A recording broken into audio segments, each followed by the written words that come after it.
Hai Mams, sekarang jam 5 pagi.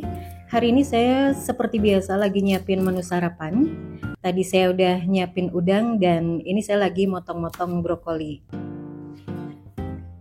Ini ntar mau saya tumis putih gitu aja ya Mams. Jadi ntar mau saya bumbuin dengan bawang putih, bawang merah, dan lada.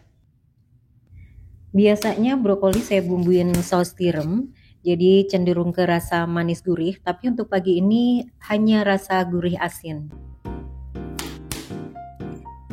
Di saus keju yang creamy gitu juga enak ya Mams, tinggal tergantung selera kita aja mau dimasak seperti apa. Nah ini saya juga gunakan batangnya, ini nggak pernah saya buang ya Mams, selalu saya ikutkan ketika masak, karena enak juga kok rasanya. Nah kemudian ini kulit udang Mams, jadi udang yang saya masak buat brokoli tadi ini saya pisahin, kemudian saya goreng seperti biasa pakai tepung bumbu ayam, jadi tanpa dikasih air lagi ya Mams, tinggal diaduk-aduk kemudian digoreng seperti ini Mams. Ini super kriuk Mams dan gurih banget.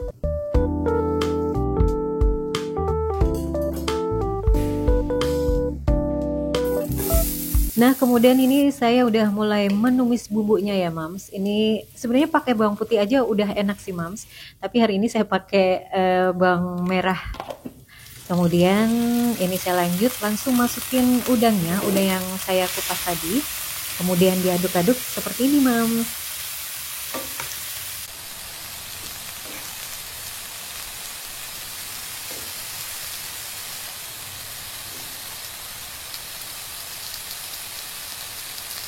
Sebagian orang memasak brokoli ada yang direbus dulu baru ditumis seperti ini, tapi saya langsung aja ya Mams, jadi tanpa direbus dulu, jadi masaknya barengan nih, soalnya kalau direbus dulu kelamaan Mams.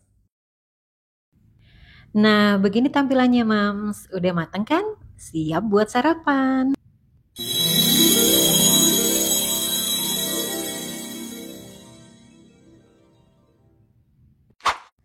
Berikutnya ini adalah salah satu aktivitas di tempat saya saat pagi hari. Ini anak saya lagi siap-siap berangkat ke sekolah. Hari ini dia lagi ada P5 Mams dan tema untuk hari ini adalah kebaya encim. Nah dia udah siap mau berangkat Mams. Nah ini saya udah di tempat kerja Mams. Sekarang jam 7.57. Saatnya bekerja. Siang ini jam 12.30, hari ini saya nyempatin buat jemput anak saya Mams. Dan ini seperti biasa, pulang sekolah dia jajan es hari ini Mams. Nah begitulah aktivitas saya hari ini Mams, sekarang waktunya sharing. Kok boncos sih? Kenapa perasaan duit berapapun habis ya? Kemana aja sih larinya? Perasaan gak dipakai buat yang aneh-aneh, malahan mau ini itu aja masih nahan. Dulu duit segitu cukup, sekarang udah nambah kok masih gak bisa nabung, gak ada sisa-sisaan duit gitu.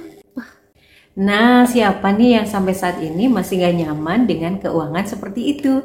Yuk kita bahas di sini. Hai Mams, kita mulai sharing-sharing lagi yuk. Kali ini kita akan bahas tentang keuangan yang sampai hari ini kita heran, kemana sih larinya duit-duit ini? Apa aku seboros itu ya? Gimana sih caranya biar kita masih punya duit meskipun di tanggal tua? Pengen deh nabung biar bisa punya ini, punya itu, beli ini, beli itu. Perasaan dulu duit gak sebanyak sekarang, cukup-cukup aja. Kenapa duitnya udah berlebih kok tetap gak bisa nabung ya? Tahu Mam kenapa? Ini nih yang buat kita lost terus dengan keuangan kita. Cek. Yang pertama, mikirnya pendek. Asal ada duit, ya udah gas. Jadi kaum kita ini Mams, kaum emak-emak yang suka bilang pikir carry, kalau udah pegang duit, kadang suka lupa diri meskipun ujung-ujungnya buat kepentingan keluarga juga.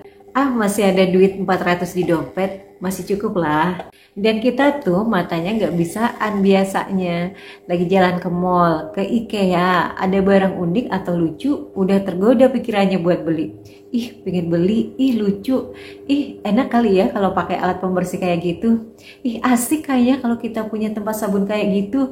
Atau ih keren nih ya kalau kita masak pakai panci kayak gitu. Murah ini kok. Nah, sikap-sikap yang kayak ini nih yang nggak terasa bikin duit kita tiba-tiba habis, Mams. Suka ngeremehin hal-hal yang dianggap kecil, padahal kalau disatuin jadi gede loh. Kalau udah habis baru nyadar tuh, oh iya kemarin buat beli ini, waktu itu buat beli itu. Padahal kita nggak beli pun nggak apa-apa, Mams. Tetap bisa ngelakuin hal-hal yang kayak biasanya gitu loh. Jadi nggak harus ada alat ini, alat itu, kecuali kalau kita udah menganggarkan sebelumnya.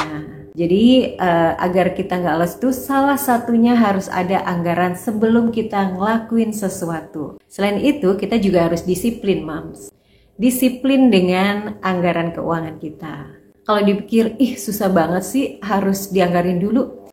Ya namanya kita pengen baik-baik aja kan keuangannya.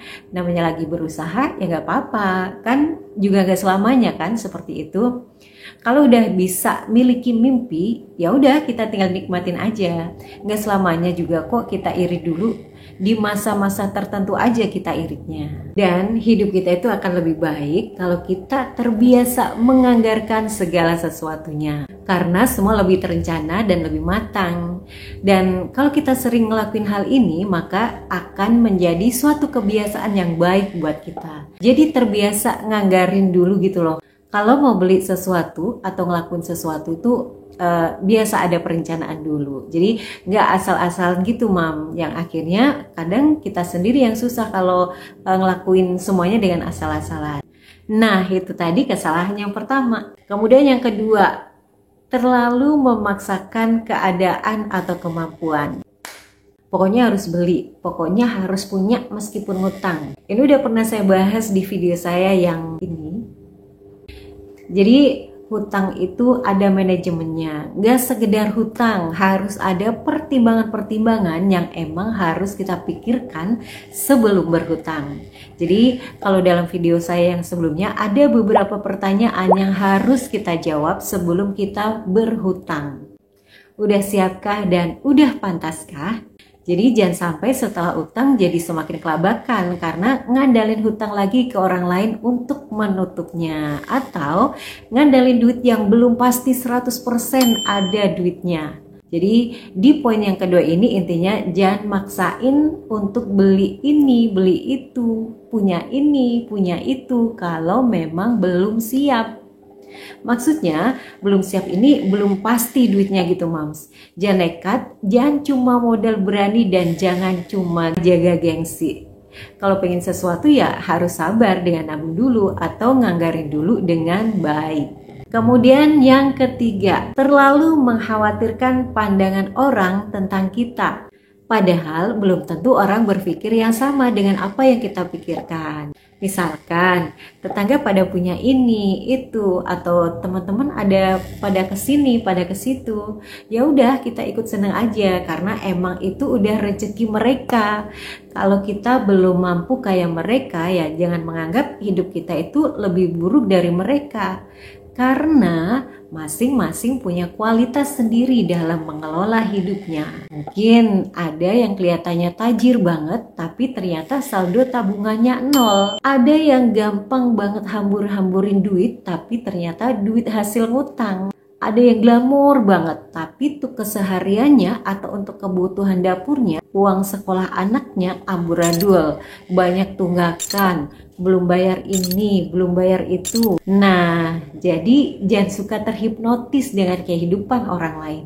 Walaupun ada yang hidupnya emang gak sandiwara ya, emang dia benar-benar ada gitu loh, Mam. Emang dia benar-benar mampu, gak cuman buat gengsi-gengsian gitu, bukan. Nah, buat yang belum mampu ya harus nyadari diri bahwa kita belum cukup untuk begini begitu. Harus ngelewatin tahap berhemat dulu nih, harus nahan-nahan dulu. Gak apa-apa karena kita punya tujuan, Mams. Kita masih mau ngejar impian. Jadi kalau belum mampu ya harus sadar diri. Jangan hidup boros, jangan ngikutin tren. Jalanin semua sesuai kemampuan kita aja. Gak selamanya kok kita nahan terus. Nanti kalau udah tercapai semua tinggal nikmatin aja gitu loh. Dan inget ya, jangan sampai baperan. Jangan suka ngerasa sedih dengan keadaan. Jangan suka melo mams. Lihat keadaan orang lain begitu. Lihat keadaan diri sendiri gini amat ya. Waduh, itu malah bikin jadi sedih sendiri, Mams. Kalau dari sedih kitanya jadi semakin punya tekad untuk merubah keadaan menjadi lebih baik, bagus. Tapi kebanyakan sedih itu larinya ke putus asa dan jadi pesimis gitu loh, Mams. Jadi malas untuk ngelakuin ini, itu, mager gitu loh. Kalau ada yang nyinyirin dengan kualitas hidup kita yang terkontrol, ya udah biarin. Misalkan ada yang ledek, dia mau beli villa tuh, atau dia mau beli hotel tuh, ya udah biarin, aminin aja mams, nggak apa-apa, nggak penting juga kan mereka. Yang paling penting itu hidup kita ke depan mams. Berpikirlah bahwa hidup ini adalah hidupmu, pilihanmu, misimu, dan orang lain gak perlu tahu atau gak perlu ikut campur dengan apa yang sedang kita lakuin sekarang. Lagi getol nabungkah, lagi berhematkah, gitu mams. Yang penting kita fokus dan kendalikan hawa nafsu.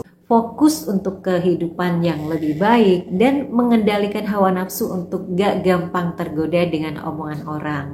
Gak gampang pingin sesuatu yang baru sebelum sesuatu yang lama itu kita miliki. Nah, jadi ada 3 hal nih yang buat kita boncos setiap bulannya. Yang pertama, apa tadi mams? Asal ada duit ya udah gas. Kedua, terlalu memaksakan keadaan. Dan yang ketiga, terlalu mengkhawatirkan pandangan orang tentang kita.